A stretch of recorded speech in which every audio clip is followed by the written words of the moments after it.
नमस्कार, आदाब। हमारे डिजिटल प्लेटफॉर्म में आपका स्वागत है। आज हम लेकर आए हैं एक ऐसी खबर जो शायद आपके दिल को झंझोर देने वाली है और हमारे देश के बच्चों की हिम्मत और मजबूरी को बयां करती है। जम्मू कश्मीर के कठुआ जिले के बनी क्षेत्र में मासूम बच्चे हर दिन अपनी जान हथेली पर रखकर स्कूल का सफर तय करते हैं और वजह है एक पुरानी जर्जर रस्सी का झूला जिसे वो गुरूरू कहते हैं। मानसून की मूसलाधार बारिश ने नदियों को उफान पर ला दिया है और इन उफनती नदियों के ऊपर से ये बच्चे सिर्फ एक रस्सी के सहारे लटक कर स्कूल पहुंचते हैं। कठुआ के घट और गथ गांव जहां 300 से ज्यादा लोग रहते हैं, वहां कोई पक्का पुल नहीं है, ना कोई सुरक्षित रास्ता है, ना ही कोई और सहारा। ये बच्चे अपनी पढ़ाई की खातिर हर सुबह मौत से आंखें मिलाते हैं। स्थानीय लोग और बच्चे सरकार से एक पक्के पुल की गुहार लगा रहे हैं ताकि उनका भविष्य सुरक्षित हो सके। आइए इस खास रिपोर्ट में हम आपको बताते हैं कि कैसे ये बच्चे हर दिन खतरे का सामना कर रहे हैं और कैसे यहाँ पर पुल की कमी से इनकी जान डेली जोखिम में होती है। देखिए ये खास रिपोर्ट। जम्मू कश्मीर के कठुआ जिले का बनी क्षेत्र इन दिनों मानसून की मार झेल रहा है। लगातार बारिश ने यहाँ की नदियों को उफान पर ला दिया है। कठुआ के दूर दराज गाँव घट और गथ जहां 300 से ज्यादा लोग रहते हैं, वहां कोई पक्का पुल नहीं है। स्थानीय लोग और स्कूली बच्चे एक पुरानी रस्सी के झूले जिसे गुरूरू कहते हैं के सहारे नदी पार करते हैं। ये रस्सी ही उनके लिए जिंदगी की एकमात्र डोर है। लेकिन बारिश के इस मौसम में तेज बहाव वाली नदी के ऊपर रस्सी से लटक कर सफर करना बेहद खतरनाक है।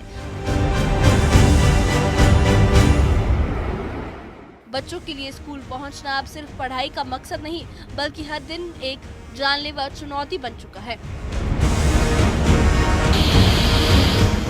हर सुबह स्कूल की यूनिफॉर्म पहने छोटे छोटे बच्चे इस रस्सी के झूले पर लटक कर नदी पार करते हैं।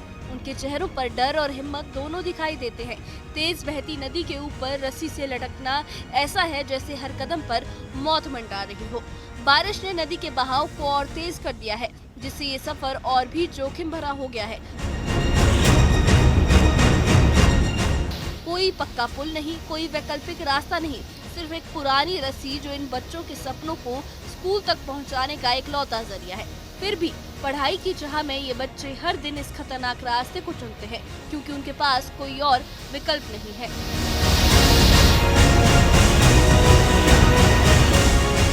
लगता है कि सारी इधर बड़ा खतरा है, क्योंकि इधर गुरूरू बना है। इधर पहले तो सरकार ने बड़ी वो बनाई थी कि इधर पुल बनेगा, अब इधर पुल नहीं बना है।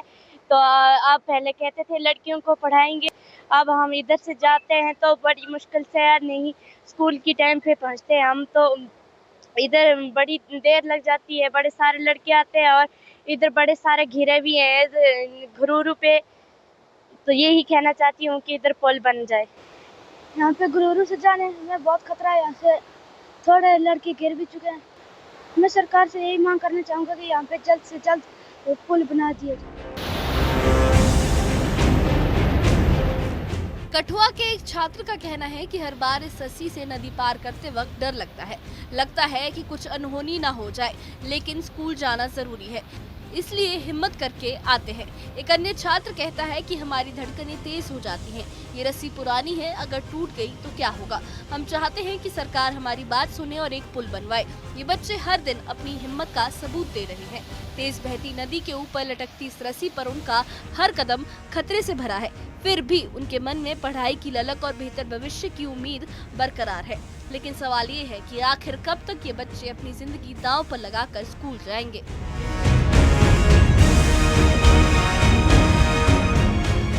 बहुत ही जोखिम भरा रास्ता है और यहाँ पे पुल बनना चाहिए, क्योंकि यहाँ पे बहुत सारे लड़के स्कूल जाते हैं और किसी भी काम काज को कहीं भी जाना हो तो यहीं से जाना पड़ता है।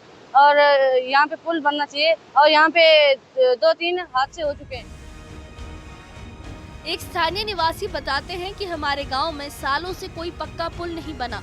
बारिश में तो हालात और खराब हो जाते हैं। बच्चे और बड़े सब इस रस्सी के सहारे ही नदी पार करते हैं। सरकार को अब इसकी सुध लेनी चाहिए। वहीं एक स्थानीय अध्यापक कहते हैं कि ये बच्चे हर दिन जान जोखिम में डालकर स्कूल आते हैं। उनकी हिम्मत तो देखिए, लेकिन ये हालात शर्मनाक है।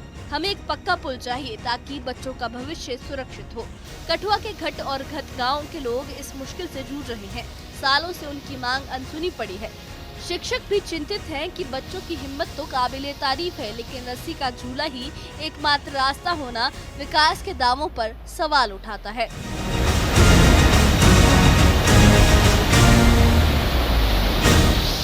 तो सर हम डेली यहीं से आते रहते हैं, तो बहुत ही समस्या है सर हमारे लिए। हमने बहुत बार बोला भी, बहुत सारे लोग आए कि आपको हम फूल देंगे, लेकिन किसी ने भी फूल आज तक नहीं दिया। अभी रिसेंटली अभी जो अभी हमारे न्यू एमएलए रामेश्वर जी आए थे, उन्हें बोला था कि हमारे जो आपका जो ब्रिज है इसका प्रपोजल हमने फॉरवर्ड कर दिया है, लेकिन अभी तक सर उन्होंने भी कुछ नहीं किया। IMD की तरफ से भी रेड अलर्ट जारी कर दिए गए, लेकिन सर हमारे लिए तो यही एक ऑप्शन है कि हम यहीं से आते हैं। एक दूसरा रास्ता सर, लेकिन अगर वहाँ से अगर हम जाएंगे तो हमें घर से सुबह को 7:30 बजे जाना पड़ेगा, तो फिर तब जाके हम 10 बजे स्कूल पहुँचेंगे। और हमारे लिए यही ऑप्शन है, यहाँ से छोटे बच्चे भी आते हैं, बड़े रिस्क सर सबके लिए रिस्क है। इसी रास्ते से मतलब हर रोज इसी रास्ते से गुजरते हैं। हमारे छोटे बड़े बच्चे स्कूल में डेली आना जाना डेली का रहता है हमारा। तो यहाँ में यही समस्या है कि यही गुजारिश है कि हमारे यहाँ पुल बन जाए तो बहुत अच्छा होगा। वहीं बनी क्षेत्र के विधायक डॉक्टर रामेश्वर सिंह कहते हैं कि मेरे रहते अगर इस क्षेत्र में पुल नहीं बना तो मैं जिम्मेदार हूं। अगर 5 साल में ये पुल नहीं बना तो मैं दोषी हूं। विधायक का ये बयान इन गांवों के लिए उम्मीद की किरण है। उन्होंने इस समस्या को हल करने और पक्का पुल बनवाने का वादा किया है, लेकिन गाँव वासियों और बच्चों की नजरें अब इस वादे पर टिकी है। कठुआ के बनी क्षेत्र में रस्सी का गुरूरू आज भी जिंदगी का एकमात्र सहारा है। उफनती नदियों के बीच स्कूली बच्चे हर दिन अपनी जान हथेली पर रखकर स्कूल पहुंचते हैं। उनकी हिम्मत और गुहार हमें सोचने पर मजबूर करती है कि क्या यही वो नया भारत है जिसके सपने हम देखते हैं। ये बच्चे सिर्फ एक पक्के पुल की मांग नहीं कर रहे, बल्कि एक सुरक्षित भविष्य और सम्मानजनक जिंदगी की मांग कर रहे हैं। विधायक के वादे ने उम्मीद की किरण दिखाई है, लेकिन अब जरूरत है इस वादे को जमीन पर उतारने की। कठुआ के इन बच्चों की कहानी सुनकर शायद आपका दिल भी पसीज गया होगा। एक तरफ उफनती नदियां हैं, दूसरी तरफ जर्जर रस्सी का झूला, और इन सबके बीच पढ़ाई की चाह लिए ये मासूम बच्चे हर दिन अपनी जान जोखिम में डाल रहे हैं। कठुआ के बनी क्षेत्र के घट और गत गांव के लोग और बच्चे सिर्फ एक पक्के पुल की मांग नहीं कर रहे, बल्कि वो एक सुरक्षित भविष्य और एक सुरक्षित जिंदगी की गुहार लगा रहे हैं। स्थानीय विधायक डॉक्टर रामेश्वर सिंह ने इस मसले को हल करने का वादा किया है और उनकी बातों ने गांव वालों को उम्मीद तो दी है और एक उम्मीद की किरण जगाई है, लेकिन सवाल ये भी है कि ये वादा कब हकीकत में बदलेगा। इन बच्चों की हिम्मत और जज्बे ने हमें सोचने पर मजबूर कर दिया है कि आखिर कब तक ये नौनिहाल अपनी जान दांव पर लगाकर स्कूल जाएंगे। इस बारे में आपका क्या कहना है, आपकी क्या राय है, हमें कमेंट बॉक्स में अपनी राय जरूर बताइए। और इससे जुड़े अपडेट्स के लिए और ऐसी ही खबरों के लिए हमारे चैनल के साथ बने रहिए। हमारे चैनल को सब्सक्राइब करिए। शुक्रिया।